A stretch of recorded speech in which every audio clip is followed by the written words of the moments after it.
Jadi kalau buat saya aneh, bin ajaib. Ya, kalau sampai dia jadi presiden. Buat saya ya, entah buat anda. Sama aja Pak. 7 orang. Legend bintang-bintang 3. Karena yang diperiksa adalah bintang 3. Termasuk di dalamnya adalah legend Muhammad Harikuman, legend Yusuf Karta, legend Jamhari Cahyogo, legend Fahru Husi, legend Susilo Bambang Yudhoyono, legend Agung Gumelar. Itulah anggota DKP. Tugasnya adalah sini menyelidiki kasus pelanggaran HAM. Bekerjalah DKP sebulan lebih memeriksa yang namanya Prabowo Subianto.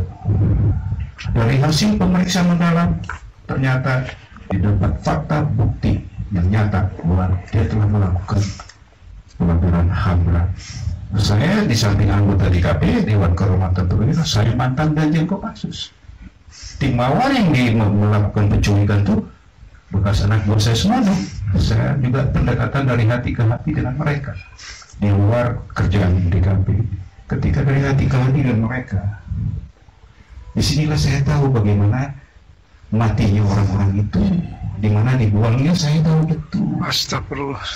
Jadi DKP dengan hasil temuan seperti ini merekomendasikan kepada Panglima TNI dengan kesalahannya terbukti ini, direkomendasikan agar supaya yang bersangkutan diberhentikan dari dinas militer. Tanda tangan semua, bagi OHS tanda tangan, Agung Gumelar tanda tangan, Susilo Bambang Yudhoyono tanda tangan, semua tanda tangan. Yang walaupun sekarang ini saya jadi heran, ini yang tanda tangan rekomendasi kok malah sekarang mendukung, itu prinsip itu kan. Itu fakta yang tidak bisa dihapus. Siapa yang bisa menghapus ini? Sampai sekarang Amerika, Inggris, Australia, no for Prabowo. Tidak bisa masuk ke Amerika, tidak bisa masuk ke Inggris. Ini fakta, bukan black campaign.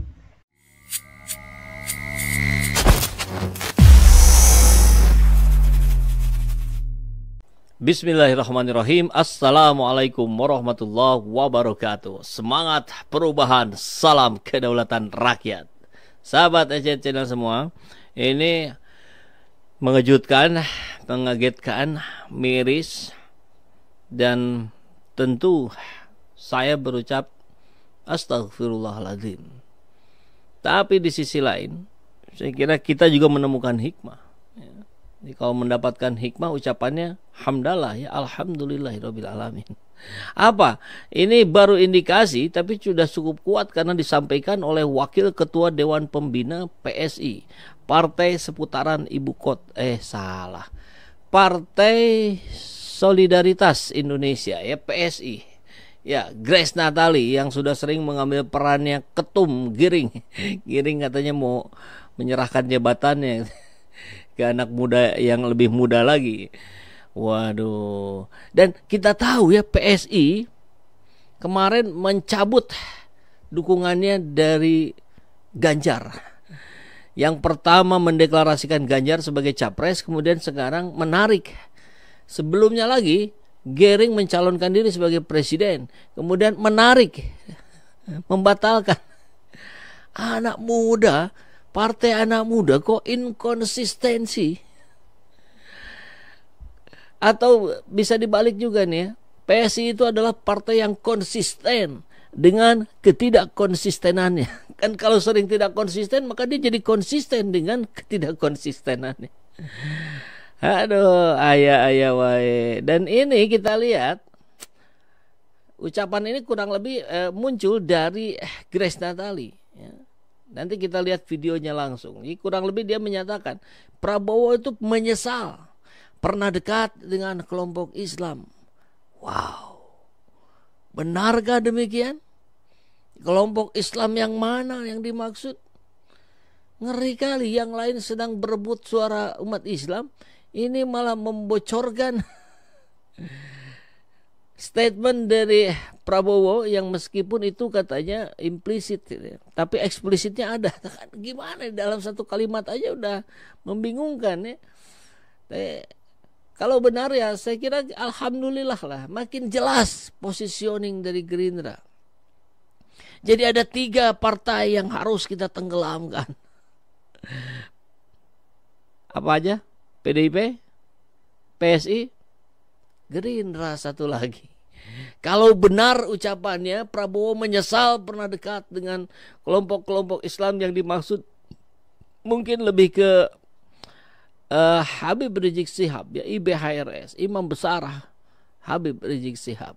Tapi di situ kita tahu bagaimana hampir nyaris seluruh umat Islam mendukung peran-peran yang dimainkan, peran-peran yang ditunjukkan oleh IBHRS. Nah, Prabowo menyesal pernah dekat dengan kelompok Islam. Kalau begitu, dia mendeklarasikan musuh Islam dong. Benar nggak ya? Oke, kita simak videonya ya. Tapi kan kalau kita lihat Pak Prabowo juga dulu dekat dengan kelompok-kelompok intoleran tuduhannya. Di mana PSI dianggap menerima orang yang dekat dengan orang yang berseberangan dengan ideologi PSI. Ya, itu memang kita kritisi, tapi beliau dalam sebuah percakapan santai gitu ya, tersiratnya, saya lupa kata-kata persisnya ya, tapi tersiratnya dan ada eksplisitnya juga, cuman word by wordnya saya lupa. Kurang lebih beliau menyiratkan penyesalan lah pernah mengambil langkah itu. Mengerikan. Prabowo sudah memposisikan diri untuk tidak berada dalam kelompok Islam, atau kelompok Islam yang dimaksud entah siapa, tapi yang jelas kelompok Islam adalah kelompok terbesar di Indonesia. Kan begitu ya. Jadi sahabat AJT semua, saya jadi ingin membacakan sebuah curahan hati, saya kira yang menggambarkan curahan hati umat Islam Indonesia hari ini, dari Taufik Ismail. Kami muak dan bosan. Dahulu di abad-abad yang silam, negeri ini pendulunya begitu ras-rasi dalam kedamaian. Alamnya indah, gunung dan sungainya rukun berdampingan.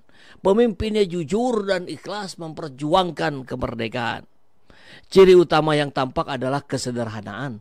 Hubungan kemanusiaannya adalah kesantunan dan kesetiakawanan. Semuanya ini fondasinya adalah keimanan. Tapi kini negeri ini berubah jadi negeri copet, maling dan rampok. Bandit, makelar, pemeras, pencoleng, penipu. Negeri penyogok dan koruptor. Negeri yang banyak omong, penuh fitnah kotor. Begitu banyak pembohong tanpa malu mengaku berdemokrasi. Padahal di benak mereka mutlak dominasi uang dan materi. Tukang dusta, jago intrik dan ingkar janji. Kini mobil, tanah, deposito, dinasti, relasi dan kepangkatan, politik, ideologi dan kekuasaan disembah sebagai Tuhan. Ketika dominasi materi menggantikan Tuhan.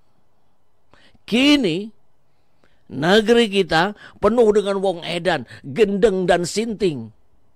Negeri padat, jelma gelo, garelo, kurang ilo, manusia gila.